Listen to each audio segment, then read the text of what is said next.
इस्लाम सिखाता है कि फर्ज को फर्ज समझो, नफल को नफल समझो, वाजिब को वाजिब समझो। मदीना जाना अच्छा काम है मगर यह फर्ज नहीं है। हज जिस पर फर्ज है, जितनी ताखीर करेगा गुनाह कबीरा उसके नामे अमाल में लिखा जाएगा। जिस पर हज फर्ज है वह हज करे, अगर जितना डिले करेगा गुनाह कबीरा, छोटा नहीं बड़ा गुनाह, बड़ा गुनाह। जैसे शराब पीना हराम, ज़िना करना हराम, सूद खाना हराम। उसी तरह अगर किसी के पास इतना पैसा है कि वह हज को जा सकता है और नहीं जा रहा है कि घर बना लें, बेटी की शादी करवा लें, बेटी को ब्याह दें, उसके बाद तब जाएंगे, तो जितनी ताखीर होगी उतना ही गुनाह कबीरा, बड़ा गुनाह उसके नामे अमाल में लिखा जाएगा। तरगीब दिलाओ उन मालदारों को जिस मालदार पे हज फर्ज 15 साल पहले हुआ वो नहीं जा रहा है। उनको बताओ कि हुजूर ने कहा है कि जिस पर हज फर्ज है और हज नहीं कर रहा है, मुमकिन है कि उसकी मौत यहूदी होके हो जाए या नसरानी होके हो जाए। अल्लाहु अकबर, अल्लाहु अकबर, अल्लाहु। हुजूर की हदीस पर उसे बताओ कि हज करना फर्ज है।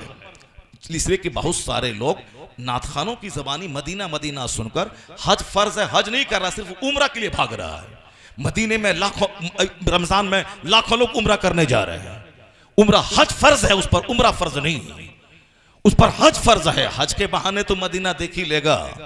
आला हज़रत क्या फरमाते हैं, उसके तुफैल हज भी खुदा ने करा दिए, असले मुराद हाजिरी उस पाक दर की है। मदीना की हाजिरी का तो निशाना है, हाजिरी तो हो ही जाएगी मगर एक बहुत बड़ा फर्ज अदा हो जाएगा।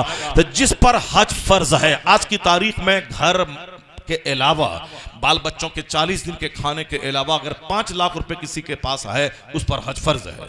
अगर वो हज फर्ज नहीं अदा करेगा, मुमकिन है कि या तो यहूदी होके मर जाए या नसरानी होके मर जाए। मर जाओ। जो हाजी हिंदुस्तान का बुढ़ापे में हज करने जाता है, रो के आता है वहां से, बात सारा अरकान छोड़ के आता है। और कुछ हाजी तो वो रुकन जिसके अदा ना करने से उसकी बीवी उसके लिए उस वक्त तक हराम रहेगी जब तक कि वो अगले साल जाके वह रुकन अदा ना करे, वो भी छोड़ देता है। साहब हज छोड़ देता है। बुढ़ापे में कोई हज होता है? बुढ़ापे में कोई नमाज होती है?